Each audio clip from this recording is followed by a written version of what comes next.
Halo guys, welcome back to my digital journal. Review new here, welcome. So di video kali ini aku bakal bahas pembahasan TO Paham MIFA yang ke-17.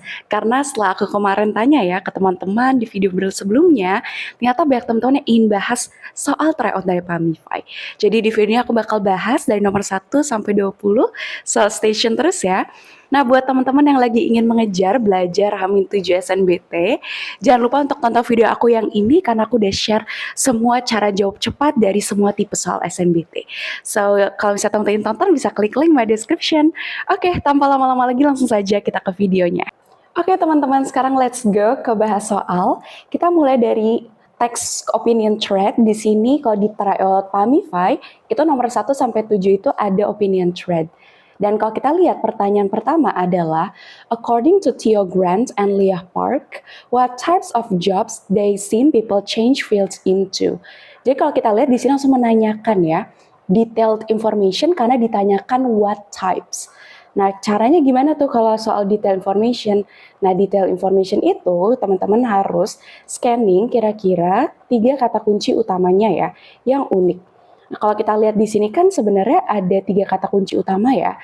Ada tipe jobs atau tipe pekerjaan yang mana orang-orang itu adalah ubah ya. Change fields into. Oke, berarti kalau into adalah kira-kira apa aja sih yang tempat mereka itu jadi pekerjaannya berubah ya. Kita pertama lihat dulu ya di Theo Grant. Theo Grant itu dia bilang, I've seen colleagues move from teaching to tech. Oke, jadi dia ngeliat ternyata teman kerjanya tuh yang tadi yang ngajar ke teknologi. Terus dari HR jadi entrepreneurship. Oke. Dia ada 2, berarti kita udah ketemu 2 nih, tech sama entrepreneurship. Sekarang kita lihat punyanya Leah Park ya. Oke, Leah Park itu dia dari education menjadi design. Terus dari design itu menjadi product management. Oke, berarti kita lihat nih, scanning di opsinya kira-kira yang mana ada kata tech, entrepreneurship, design, sama product management. Oke, yang A bukan, karena education itu kan justru awalnya ya, bukan yang people into, karena kita mau cari orang tuh yang pindahnya tuh kemana. Nah, nggak ada yang pindah ke education. Tech, entrepreneurship, sama retail nggak disebut ya teman-teman. Design, tech, entrepreneurship, nah itu adalah betul ya teman-teman sesuai dengan scanningnya itu tadi kita. Jadi jawabannya udah pasti yang C.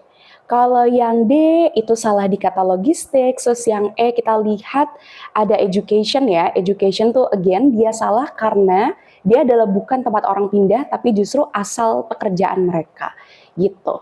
Oke, berarti kita lanjut ke number 2. Which of the following reflects Nina Alvarez opinion about switching career to freelancer? Oke, ketemu lagi soal detailed information. Karena kita mau tahu fokus ke opininya si Nina ini ya teman-teman. Berarti kita 3 kata kunci di sini punyanya Nina. Terus adalah switching, dia berarti berpindah ya karirnya ke freelancer.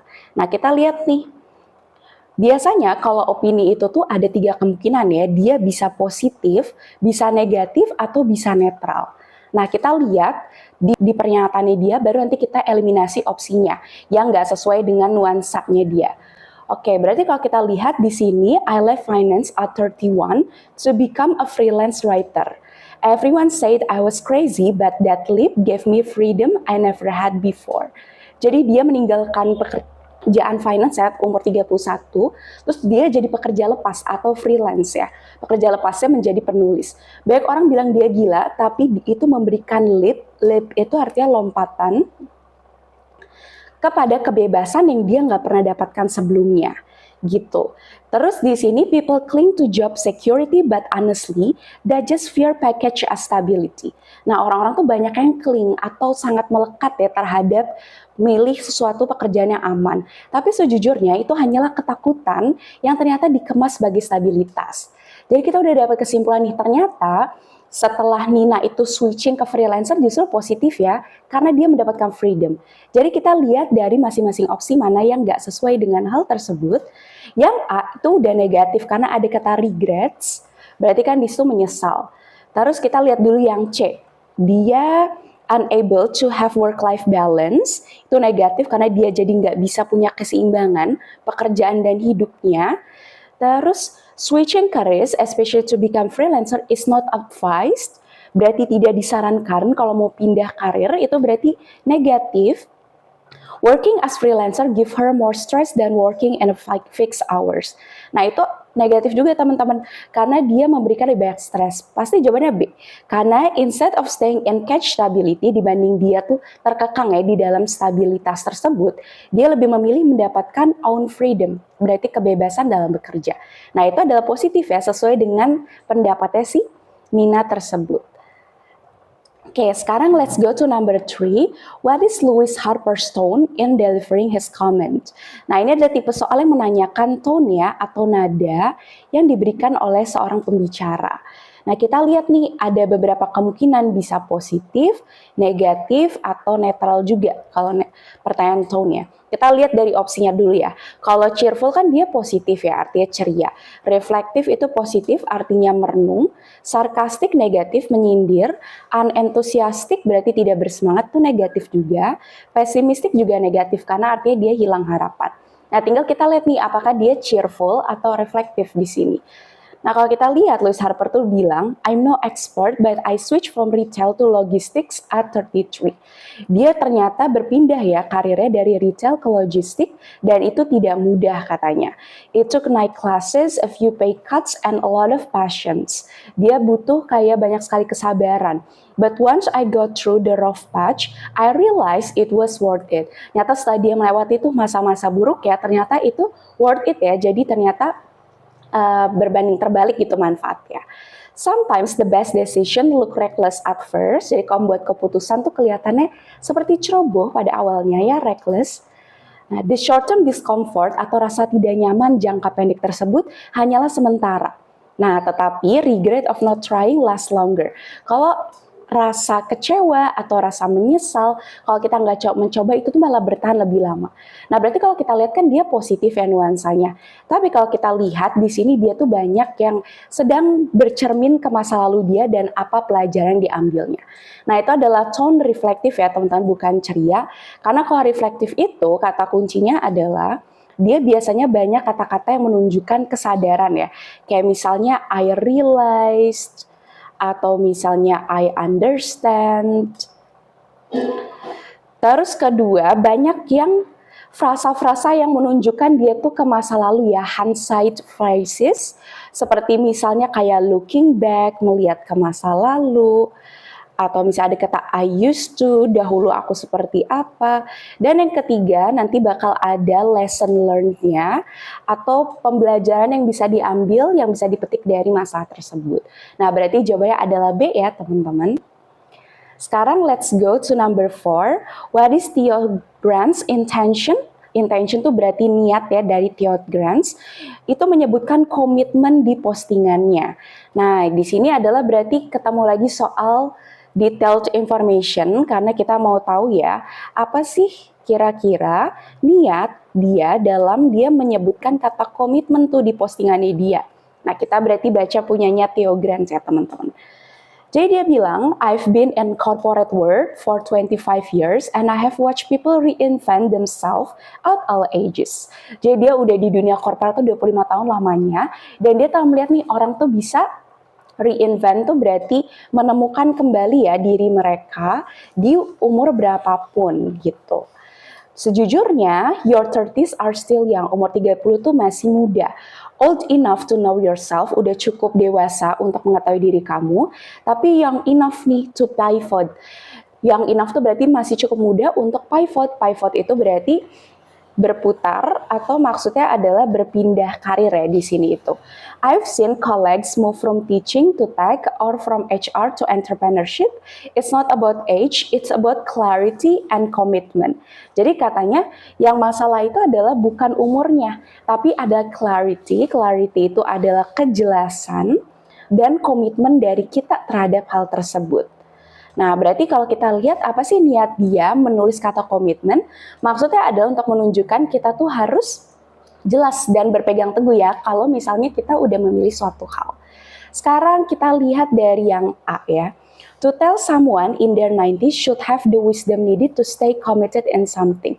Nah, kalau ini tuh artinya dia memberikan, kalau umur 30 tuh seharusnya punya kebijakan atau punya kebijaksanaan ya, wisdom untuk berkomitmen terhadap suatu hal. Salah, itu bukan seperti itu ya. Karena justru dia bukan bilang umur 30 tuh harus sudah wisdom, tapi umur 30 tuh justru udah sesuai faktanya, udah cukup tua untuk dia udah punya tahu dan paham dirinya sendiri.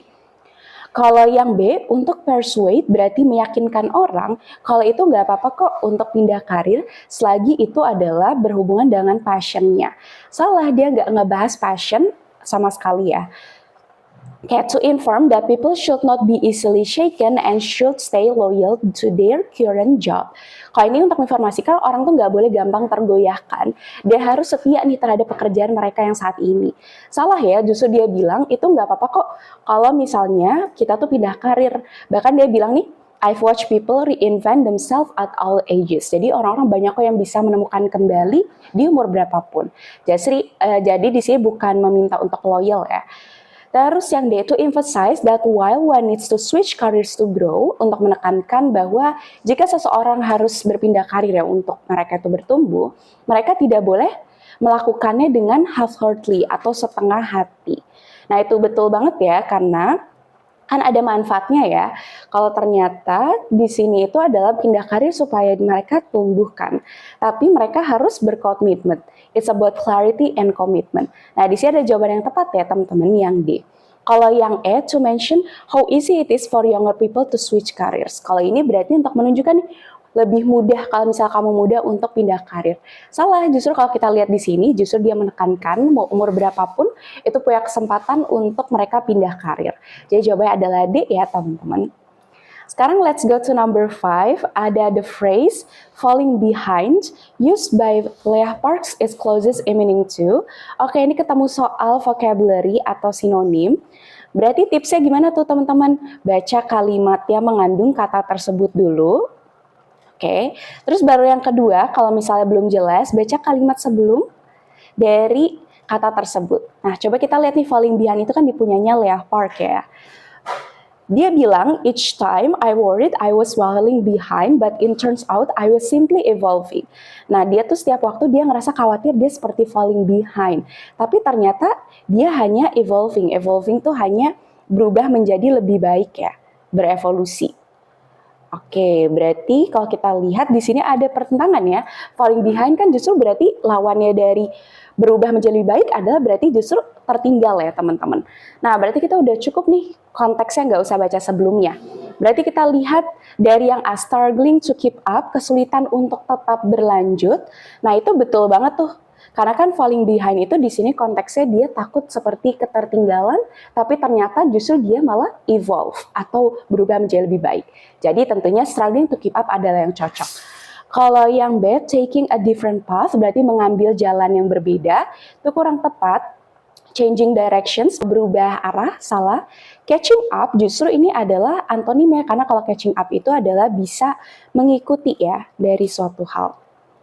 Staying ahead, itu juga antonimnya, karena kalau kita lihat staying ahead kan selalu berada di depan. Nah, berarti jawabannya adalah A yang cocok ya teman-teman. Sekarang let's go to number 6. How do Theo Grant and Louise Harper's comments relate to each other? Nah, kalau misalnya ada yang mau tahu nih relate to each other, itu mirip sama kita mau tahu relationship hubungan dari dua main idea.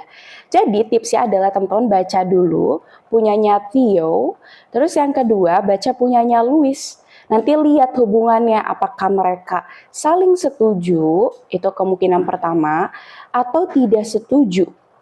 Oke. Nah, itu ada dua kemungkinan. Nah, kita baca punyanya Theo. Kalau kita punya lihat Theo itu adalah I've been in corporate world for 25 years nih, 25 tahun. Nah, tadi kan kita udah baca ya pada intinya, itu nggak apa-apa gitu kalau mereka menemukan diri mereka lagi di umur berapapun gitu. Karena sebenarnya bukan masalah umur, tapi umurnya tuh tidak terlalu penting. Yang penting adalah kejelasan dan komitmen. Bahayanya adalah bukan perubahan, tetapi adalah ada di role yang ternyata udah nggak ngebantu kita untuk tumbuh dan berkembang.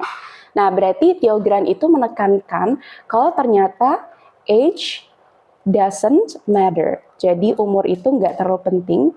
Yang penting ada clarity dan komitmen. Sekarang kita lihat punyanya Louis Harper. I'm no expert, but I switched from retail to logistic at 33 and it wasn't easy gitu.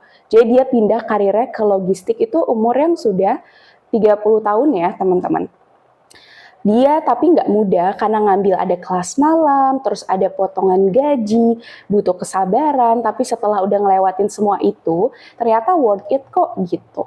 Kadang decisions yang tuh kelihatan ceroboh, tetapi jangka pendek rasa tidak nyamannya itu ada sementara, tetapi rasa menyesalnya yang lebih lama kalau kita nggak pindah karir. Jadi kalau kita lihat di sini hubungannya setuju atau tidak setuju teman-teman? Setuju ya. Karena Louis itu justru membuktikan bahwa ternyata betul age itu doesn't matter. Buktinya dia merasa itu bisa dilewati pada akhirnya. Oke, kalau kita lihat yang A, Louis Harper itu menekankan kalau switching karir itu memberikan dia kebebasan, sedangkan kalau Grant itu bilangnya pentingnya pertumbuhan ya di karir. Nah ini salah karena kita nggak ngebahas independence ya di Louis. Terus yang B, Theo Grant's perspective and his experience in switching careers in his 30s supported Louis Harper's comment. Nah, di sini mendukung. Salahnya adalah karena di sini adalah ngebahas his experience. Benar nggak nih kalau ternyata Theo Grant itu ngebahas pengalaman dia switching career? Salah ya, karena Theo Grant itu adalah bukan dia yang pindah karir, tapi I have watched people. Nah, dia telah melihat orang, jadi bukan pengalaman dia pribadi, makanya di sini yang B salah ya teman-teman.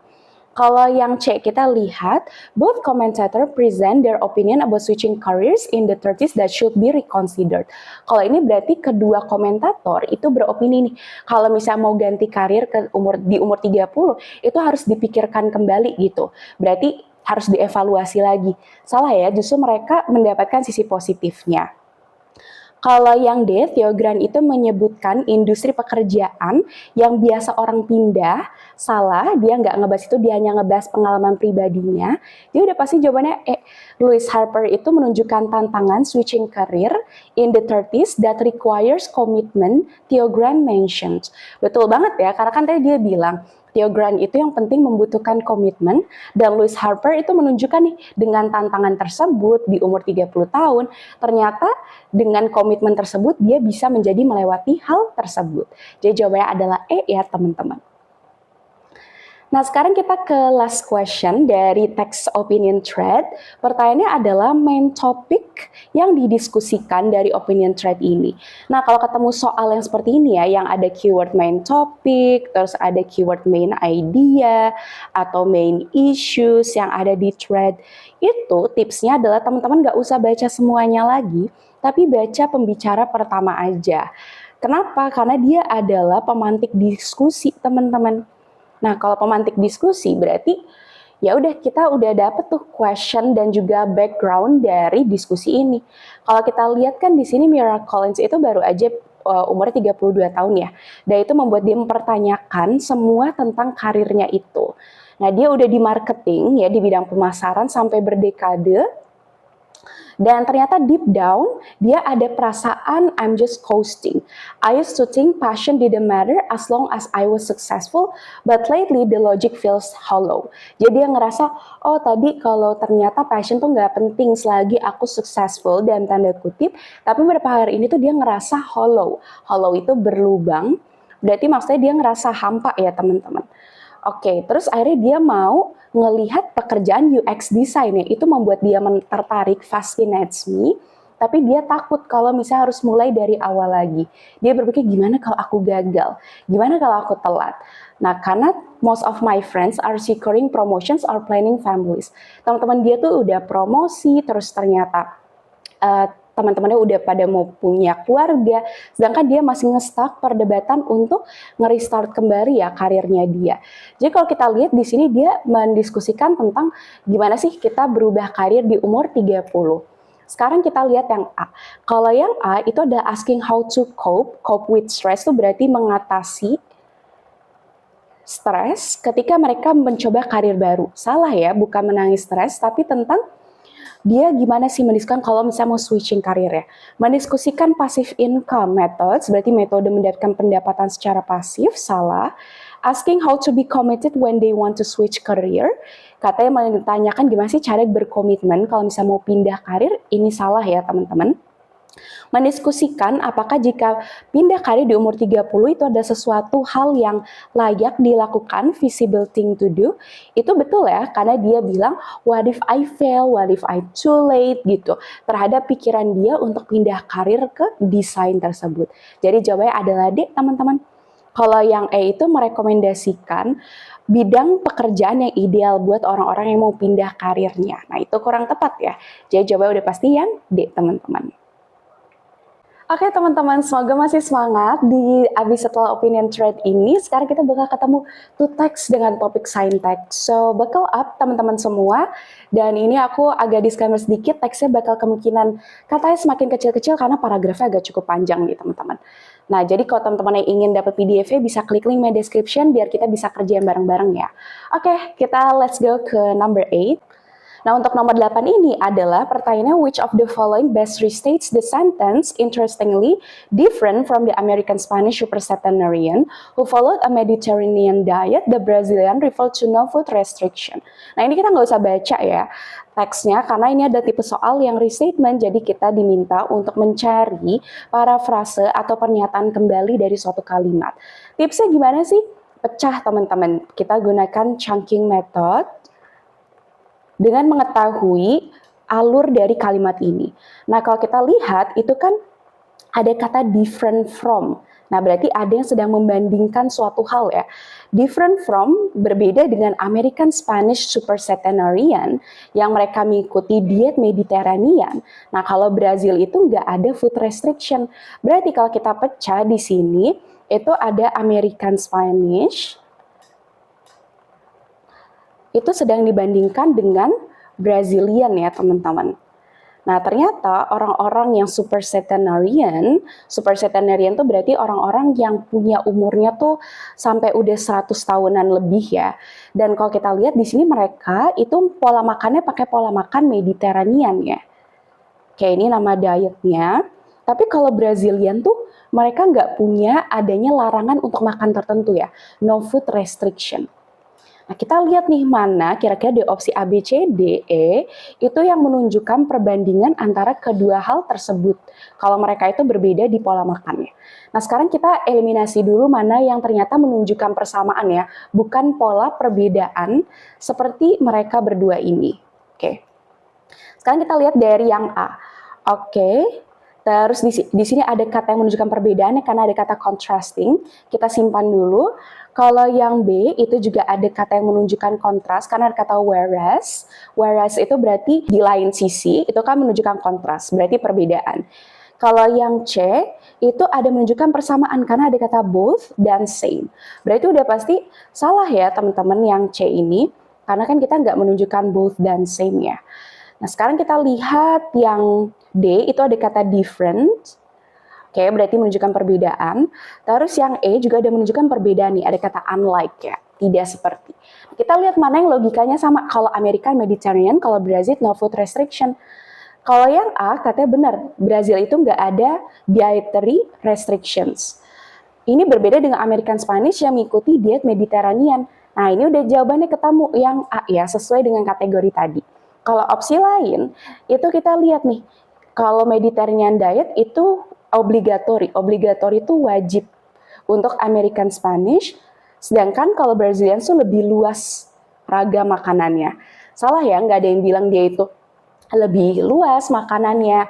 Terus juga di sini juga nuansanya tuh malah Mediterranean diet itu wajib dipakai oleh American Spanish. Bahkan bukan kewajiban ya, tapi mereka hanya mengikuti dari Mediterranean diet. Jadi B kita eliminasi. Terus kita lihat yang C itu tadi udah salah ya, karena kalau kita lihat yang C kan dia pakai both sama same, jadi polanya sama bukan berbeda. Kalau yang D, supercentenarian from Spain and Brazil follow different diet restriction. Nah ini ngebawa kata baru nih Spanyol, padahal kan di sini adalah American Spanish ya, berarti orang Spanyol Amerika. Jadi yang D salah. Yang E tidak seperti Brazilian, American Spanish itu mereka menghindari diet Mediterranean. Jelas salah ya, karena justru mereka mengikuti followed Mediterranean diet. Jadi jawabannya A teman-teman. Sekarang let's go to number 9. Ini dari teks 2. Aku ngepotong ini teks 2-nya aja supaya lebih besar kata-katanya. Pertanyaannya adalah, according to text 2, which of the following statement is false? Nah, ini udah ada pertanyaan yang langsung nyebut kata false. Tipsnya gimana? Ini ada tipe soal yang unstated question, jadi kita diminta untuk sesuatu yang gak dinyatakan ya. Terus tipsnya gimana? Teman-teman langsung eliminasi opsinya dengan cara teman-teman scanning 3 kata kunci masing-masing opsinya ya. Oke. Kita lihat dari yang A nih, 3 kata kunci utamanya adalah katanya Hutchinson itu berbahaya, harmful disease untuk si anak-anak. Coba kita lihat Hutchinson disease itu disebutkan di mana? Kayak paragraf 1 ada Hutchinson nggak? Nggak ada ya. Paragraf kedua, nah di sini ada Hutchinson syndrome, itu adalah rare, jarang, dan juga adalah fatal disorder. Berarti adanya suatu berbahaya ya, fatal disorder, karena dia ada gangguan yang fatal. Nah, berarti itu betul ya teman-teman, bukan false, jadi aku tulis true. Kalau yang B, the involvement of longevity genes in curing progeria is the latest discovery. Nah, coba kita cari, benar nggak nih longevity genes ini merupakan latest discovery? Kita cari longevity genes dari paragraf 1. Oke, ternyata ada nih longevity genes. Itu latest bukan, baru nggak nih?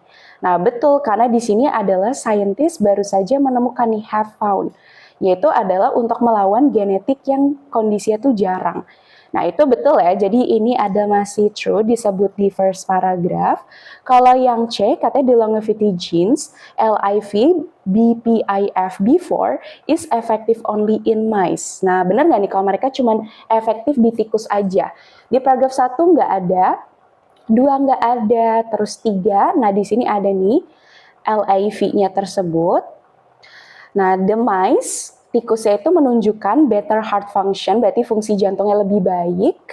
Oke, terus kita lihat lagi, in addition, itu juga bisa membantu yang lain. Nah, terus mereka menguji gene-nya tersebut di pasien manusia, dan ternyata itu bisa menambah longevity genes-nya, berarti genetik untuk panjang umurnya tuh bertambah ya. Berarti kan di sini bukan hanya benefit atau efektif di mice aja ya. Jadi yang ini adalah jawabannya, karena false, nggak sesuai dengan informasi di third sama fourth paragraph. Sekarang kita coba buktikan ke yang D kenapa salah. Injecting the longevity genes can improve heart health and strength since it can form new small blood vessels. Nah, berarti kalau kita lihat benar nggak nih bisa meningkatkan kesehatan jantung dan kesehatan. Kita lihat tadi di paragraf keempat yang terakhir ya. Oke, nah kalau kita lihat di sini adalah betul membuat seseorang lebih strong, karena ada kata strengthen the body's natural defenses, sama heart function juga itu disebut ya di paragraf ketiga. Jadi itu true. Kalau yang terakhir di sini ada research, ini kolaborasi antara Bristol dan IRCCS Multimedia. Nah, berarti kalau menunjukkan seperti itu, kita lihat dari first paragraph lagi nih. Dan itu betul ya, researchers dari Bristol sama Multimedica itu yang menemukan genes ini. Berarti jawabannya adalah C, teman-teman. Sekarang let's go to number 10. Dan ini pertanyaan ke text 1. The author mentioned the majority of Brazilian supercentenarians who live in poor areas. Oke, berarti kita di sini ada 3 kata kunci utama, Brazilian supercentenarians di poor areas. Coba kita lihat paragraf 1, ada Brazilian nggak sama supercentenarians? Nggak ada. Terus kita lihat yang kedua, oke, di sini ada kata Brazil. Oke, dia menyebutkan di paragraf di sini juga ada kata Brazil supercentenarians di next sentence-nya ya. Jadi ketika researchers itu pertama kali berkontak dengan mereka, jadi buat orang-orang yang di atas usianya ratusan tahun, orang Brazil ini, mereka masih tajam mentalnya dan masih bisa untuk melakukan tugas sehari-hari yang sederhana ya. Padahal mereka itu menghabiskan waktunya tuh di area yang poor ya, area yang kurang beruntung, dengan akses yang kecil ke modern healthcare. Berarti dia cuma akses yang kecil ke dapat perawatan kesehatan yang modern. Berarti dia maksudnya untuk menunjukkan kenapa sih live in poor areas, menunjukkan ternyata mereka walaupun tidak mendapatkan akses ke kesehatan modern, tapi justru mereka masih sehat ya. Kalau yang A menjelaskan kalau area perumahan itu berdampak kepada harapan hidup ya, life expectancy. Salah, ini nggak menunjukkan harapan hidup. Justru mereka berkontradiksi tuh, tempatnya poor areas, tapi justru mereka umurnya bertingkat tinggi. Underlining their longevity despite limited access to healthcare. Nah, ini betul jawabannya teman-teman, untuk memberikan garis bawah bahwa mereka tuh punya panjang umur ya, longevity tersebut, walaupun atau meskipun ya despite tersebut, mereka punya keterbatasan akses ke healthcare. Nah, itu sesuai dengan yang disebut di second paragraph. Kalau yang C kenapa salah? Kalau ini menunjukkan rutinitas hari-hari mereka, itu menunjukkan mereka hidupnya lebih panjang. Salah ya, nggak ada kaitan daily routines membuat mereka hidupnya lebih panjang. Introducing the approach that will be used in the research. Kalau ini untuk menunjukkan pendekatan apa sih yang digunakan oleh peneliti ini. Salah, nggak menunjukkan metode atau pendekatan. Mentioning the contrast between them and the younger generation, nggak menunjukkan kontras antara mereka dengan generasi muda ya. Jadi jawabannya adalah B, teman-teman.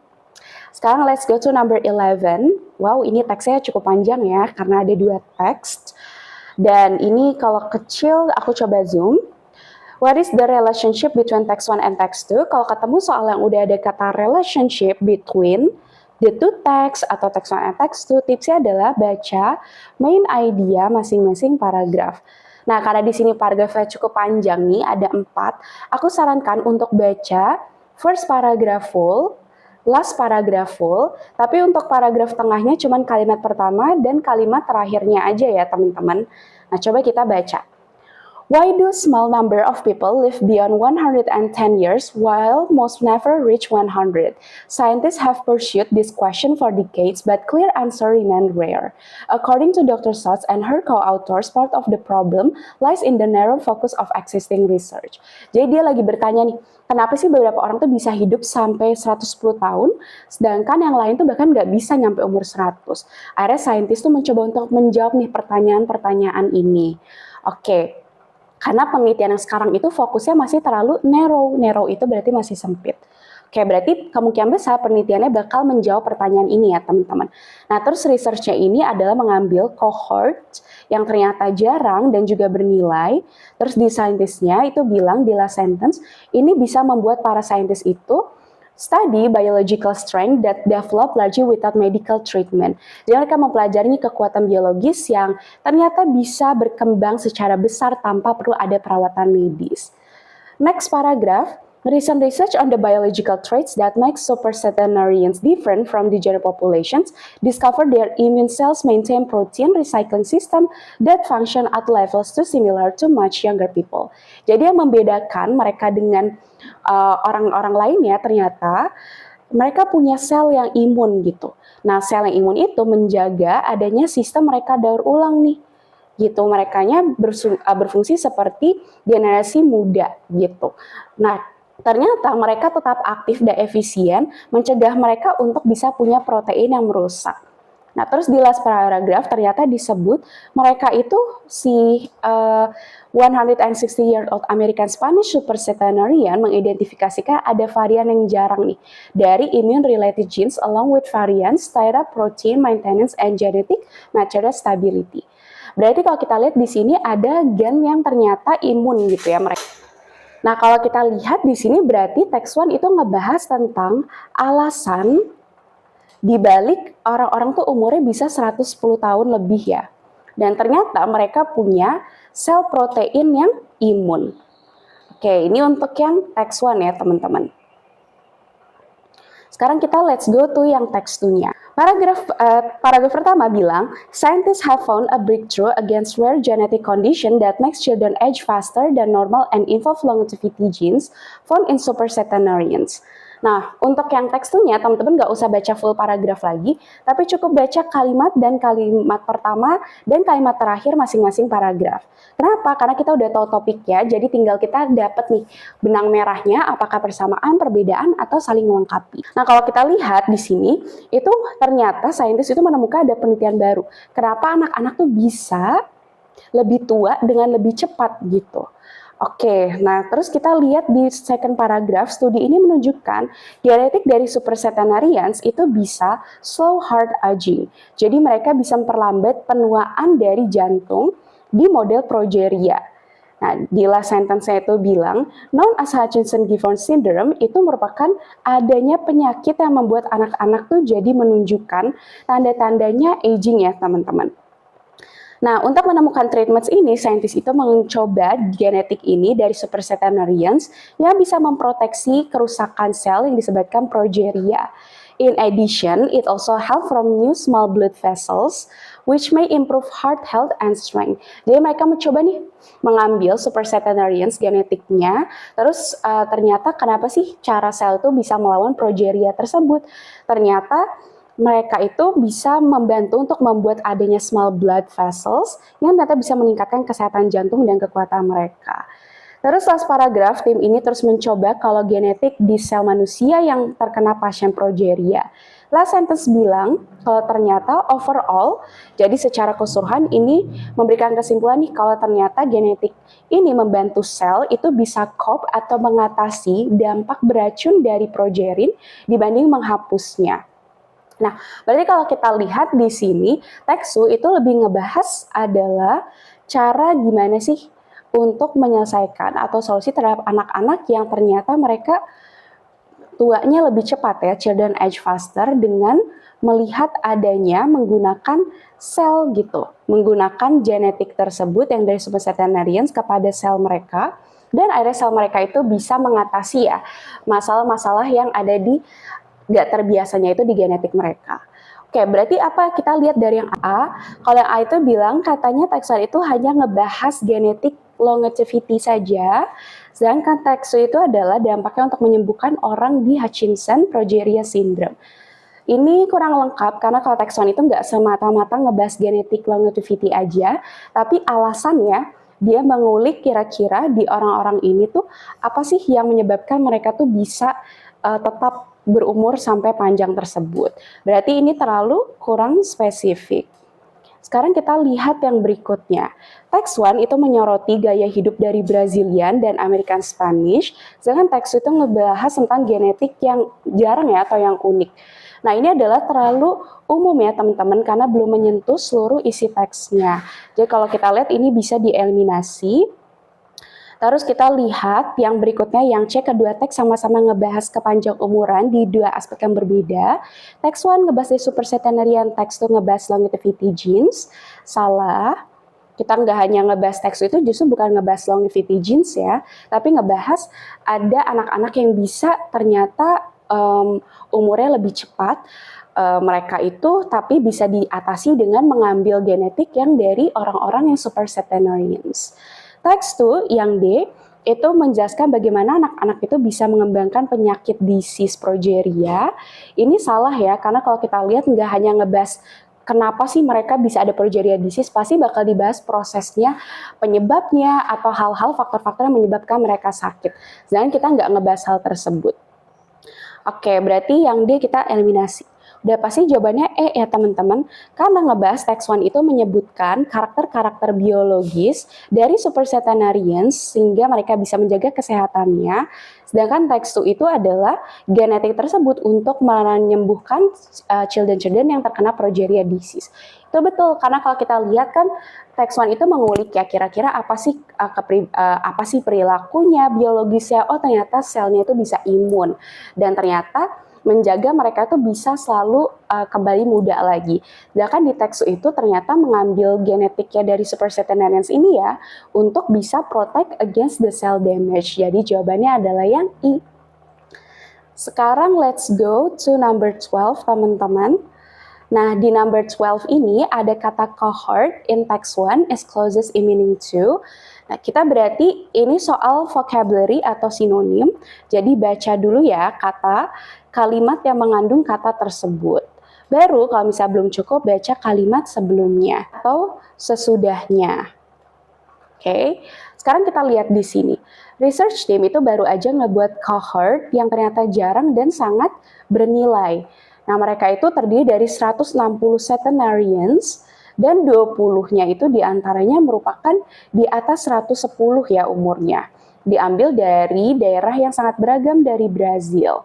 Nah, yang ngebuat grup ini sangat informatif itu bukan hanya soal tentang umurnya saja. Berarti kalau kita lihat cohort itu maksudnya adalah grup ya teman-teman, grup yang akan diteliti. Karena di sini ada kata this group. Nah, berarti maksudnya adalah ke cohort tersebut.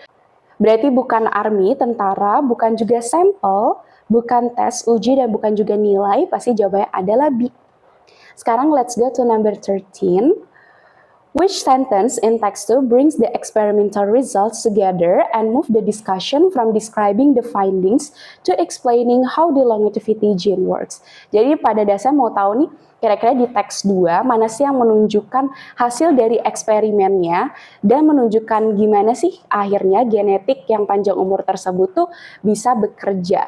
Nah, berarti kalau results itu pasti itu ada di last paragraph ya teman-teman kesimpulannya.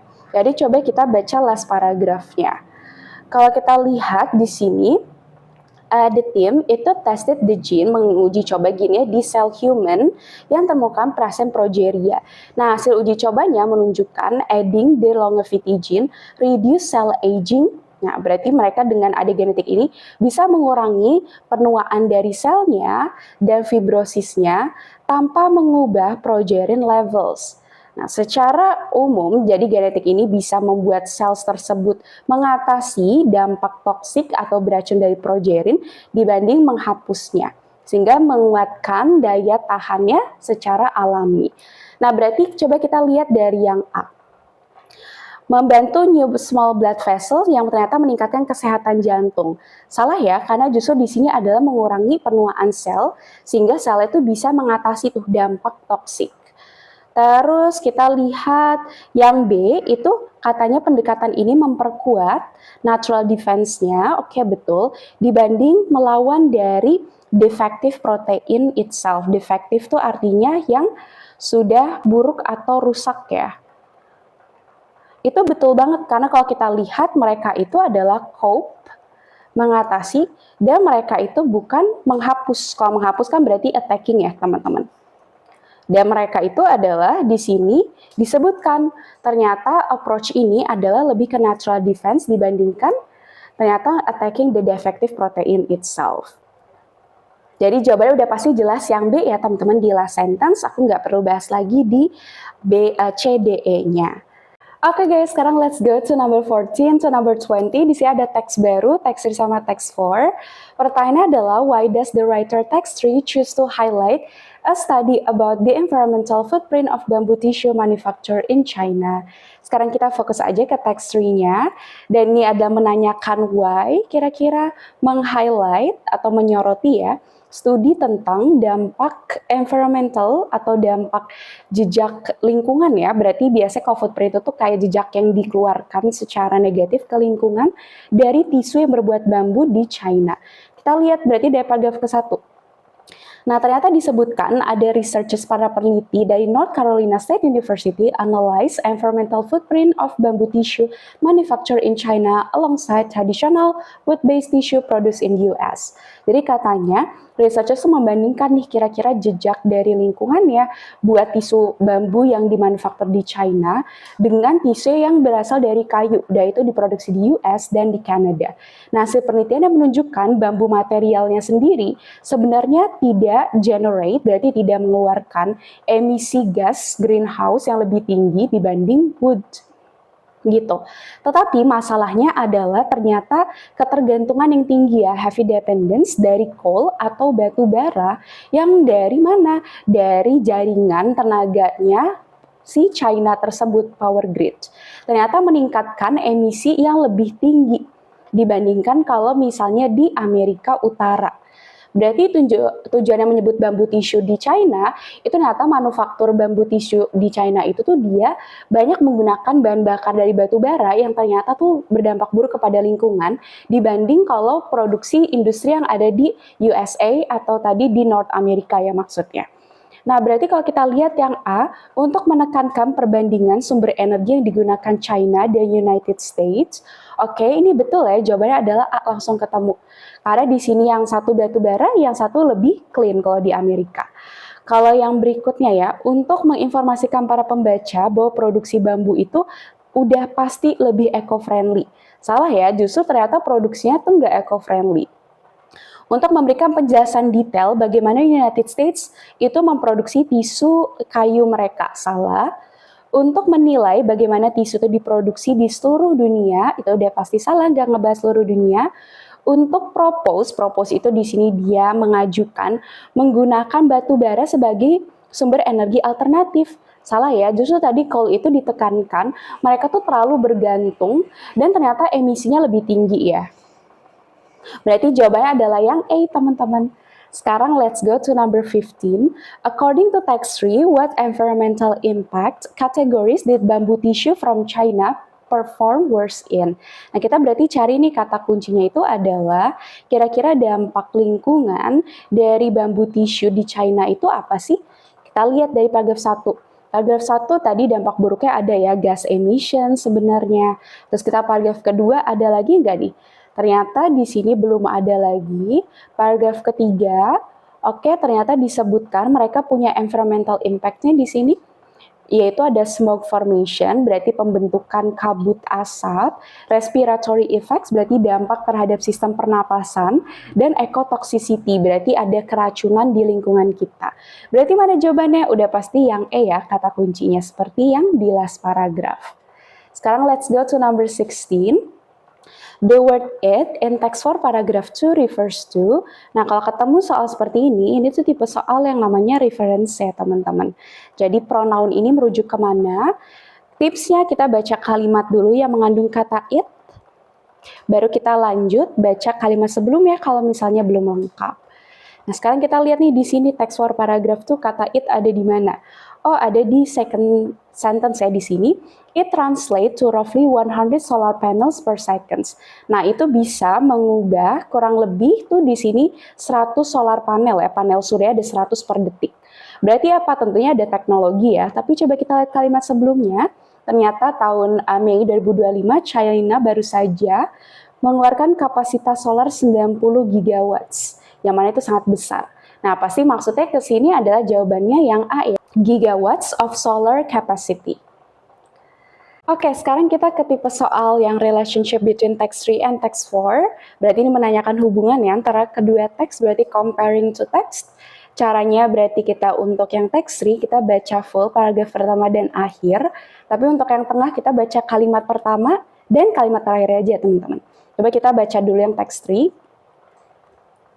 Oke, di teks itu disebutkan researchers dari North Carolina State University itu sudah menganalisis nih adanya dampak jejak lingkungan dari tisu bambu yang dimanufaktur di China dan dibandingkan kalau misalnya wood-based tissue yang tadi diproduksi di US. Ternyata bambu materialnya itu tidak memberikan emisi gas greenhouse yang lebih tinggi ya, tetapi yang masalahnya adalah mereka ketergantungan menggunakan batu bara dibanding kalau di North America itu adalah lebih clean gitu di sini. Nah, terus kita baca kalimat pertama yang second paragraph. As far as the emission go, the technology used to create hygiene tissue paper is far more important than the type of fiber it's made from. Dia bilang, jadi selagi di situ ada emisi, katanya teknologi yang digunakan dari tisu tersebut itu lebih penting dibanding kira-kira serat apa sih yang digunakan dari si tisu tersebut. Terus di last sentence disebut, karena Chinese power grid itu sangat ketergantungan menggunakan batu bara, maka emisi dari entire tissue supply chain itu lebih tinggi dibanding kalau kita pakai yang wood-based option. Berarti kalau kita lihat ternyata bambu tisu itu sangat menyebabkan baik sekali masalah lingkungan ya, karena mereka menggunakan batu bara. Terus last paragraph bilang kalau co-author Ronald Gonzalez, dia profesor, itu mencatat nih kalau bambu tisu produksi itu sebenarnya not inherently more sustainable. Jadi dia tidak secara mengikat itu dia lebih ramah lingkungan dibanding tisu yang berasal dari wood gitu atau yang dari kayu. Nah, bahkan di sini berdasarkan studinya, China itu memproduksi 2.400 kg karbon dioxide dibanding hanya 1.824 dari wood-based tissue yang ada di United States. Jadi kalau kita simpulkan, teks itu menunjukkan ternyata suatu produksi dari bambu tisu yang ternyata dikenal ramah lingkungan dan tanda kutip ternyata tidak ramah lingkungan karena mereka menggunakan batu bara. Sekarang teks 4 kita lihat, karena ini adalah teks yang keduanya, kita baca kalimat pertama sama kalimat terakhir masing-masing paragraf aja. Jadi ternyata ahli iklim dari China itu dia bilang, ahli iklim tuh bilang nih ternyata China's carbon emission may have peaked which could affect global climate targets. Jadi dia bilang emisi karbon dari China itu bakal sangat kayak tinggi ya dalam puncaknya gitu, peak itu. Yang ternyata bisa berdampak kepada target iklimnya dari global tersebut. Nah, terus di last sentence-nya disebut nih, is due to really rapid increase in renewable build out in China has translated into an increase of power generation coming from clean sources and driving down the coal share in the power mix and with that bringing down emissions.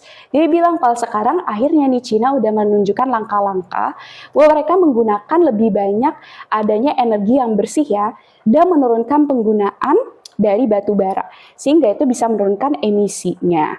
Oke, terus di second paragraph itu disebut nih, China led the world in green energy uptake. Jadi sekarang China itu menjadi pemimpin di dunia bahwa dia yang menggunakan energi hijau ini. Di last sentence itu disebutkan bahwa it certainly suggests that after 3 decades, setelah 3 dekade dari ekonomi yang sangat cepat pertumbuhannya, ternyata itu juga pertumbuhan emisi di China juga sangat meningkat.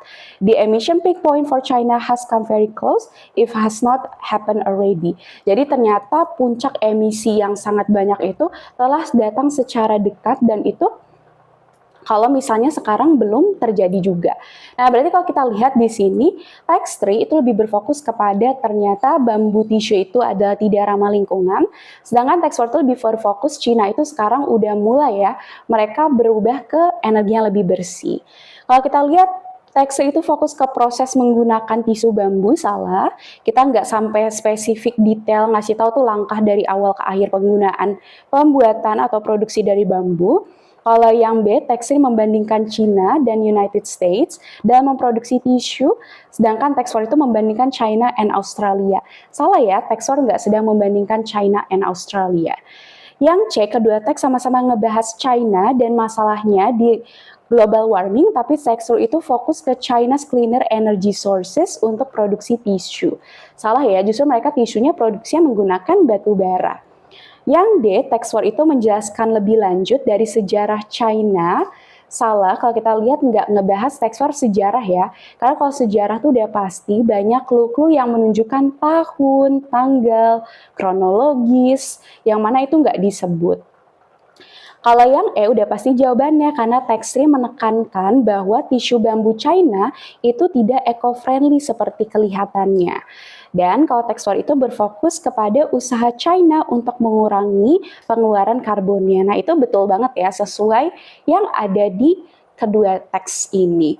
Berarti teman-teman jangan lupa kalau ketemu compare to text yang udah kelihatan panjang banget, untuk yang teks 3 jangan lupa untuk baca kali paragraf pertama full, lalu di paragraf terakhirnya juga full, tapi kalimat yang di tengahnya itu kalimat pertama sama akhirnya aja. Tapi kalau untuk yang teks 4 itu baca kalimat pertama dan kalimat terakhir aja, karena teman-teman udah dapat the glimpse of the topic yang bakal dibahas di teks ini. Gitu teman-teman. Let's go to number 18. Di number 18 ini pertanyaannya adalah the phrase driving down in text 4 paragraph 2 means. Jadi frasa driving down itu artinya apa? Kita baca dulu ya kalimat yang mengandung kata driving down-nya. Kalau kita lihat di sini kalimatnya itu adalah it's due to really rapid increase in renewable build out in China. Jadi karena ada peningkatan yang drastis ya, di adanya mereka itu membuat teknologi yang ternyata ramah lingkungan, energi terbarukan di China, itu bisa meningkatkan ya ternyata. Increase in power generation yang dari clean sources, jadi dari sumber bersih itu lebih meningkat.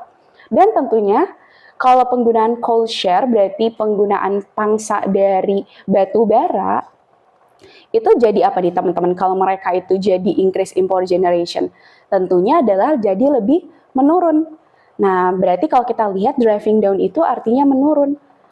Nah, menurun itu kan kata kerja ya teman-teman. Atau verb.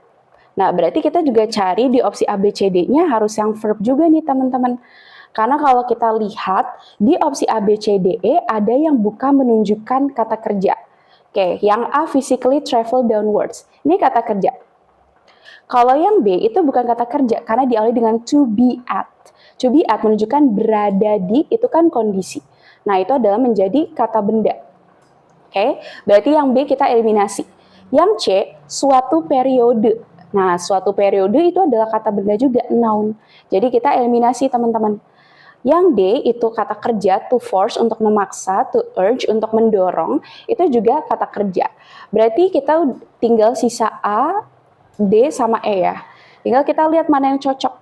Kalau yang A itu kan untuk secara fisik benar-benar turun ya, berpindah secara turun dari suatu kendaraan. Salah, di sini bukan berarti ada kendaraan yang turun, tapi maksudnya angka penggunaan pangsa dari batu bara itu menurun. Jadi yang A itu nggak sesuai konteks. Kalau yang D, memaksa harga atau nilai itu menurun secara cepat. Itu betul banget. Karena kalau kita lihat di sini ada coal share, berarti pangsa dari si batu bara tersebut, nilainya itu atau harganya diturunkan secara cepat. Karena peningkatan dari clean sources. Jadi jawabannya adalah yang D. Kalau yang E itu memaksa hewan atau orang untuk pindah ke arah tertentu. Nah itu nggak sesuai konteks ya, jadi jawabannya adalah D. Sekarang number 19. According to text 4, which of the following will most likely happen in the future? Nah, ini ada tipe soal yang will most likely happen in the future, itu tipe soal yang prediction.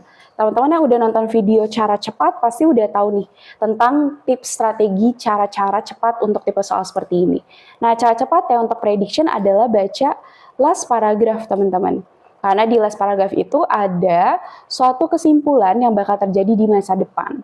Kita lihat nih, kalau di last paragraph itu kan China itu led the world in green energy uptake. Jadi mereka sedang menjadi pemimpin dunia nih, bahwa mereka menggunakan energi hijau. Karena mereka membuat nih, Mei 2025 ada 90 gigawatt solar capacity, itu menjadi 100 panel surya, di mana ternyata point where a solar and wind capacity is actually bigger than all thermal power capacity. Jadi ternyata mereka tuh penggunaan sel surya dan juga tenaga angin itu mereka lebih besar. Jadi bukan hanya batu bara, tapi termasuk gas, oil, sama bensin, itu tuh udah menurun sekarang. Mereka lebih besar solar dan wind-nya. Oke, terus mereka bilang nih, meskipun gitu ya, sebelumnya emisinya mereka mengalami fluktuasi, tapi suatu negara itu harus berlanjut nih untuk mengurangi carbon output-nya. Nah, berarti kalau kita lihat kemungkinan besar, di sini China bakal mengembangkan lebih besar lagi energi terbarukannya.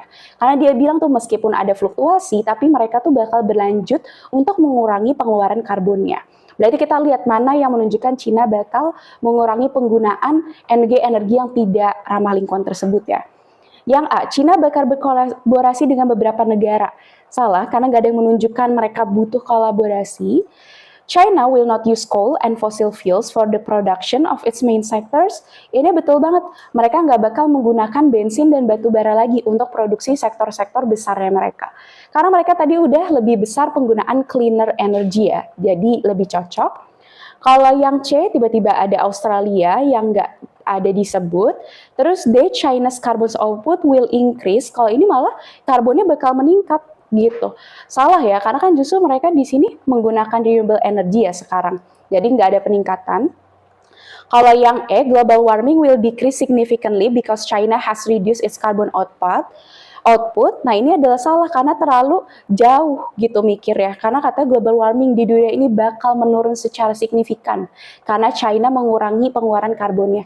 Salah ya, justru kalau kita lihat di sini nggak ada clue yang mereka tuh sangat ekstrim perubahannya sehingga bisa mengubah yang ada di dunia ini.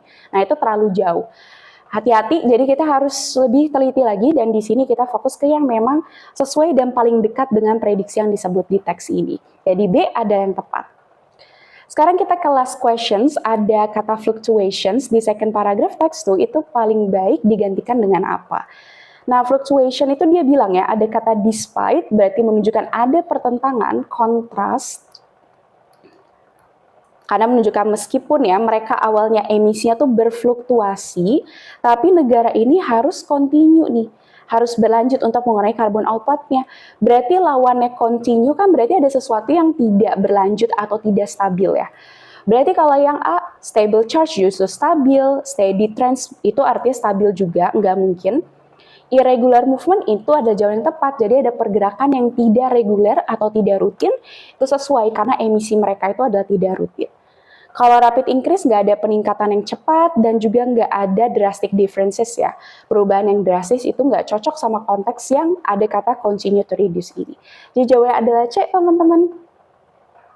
Well, that's all guys. Itu adalah untuk video hari ini. Thank you so much for watching this video ya, teman-teman. And see you in the next video. Bye-bye.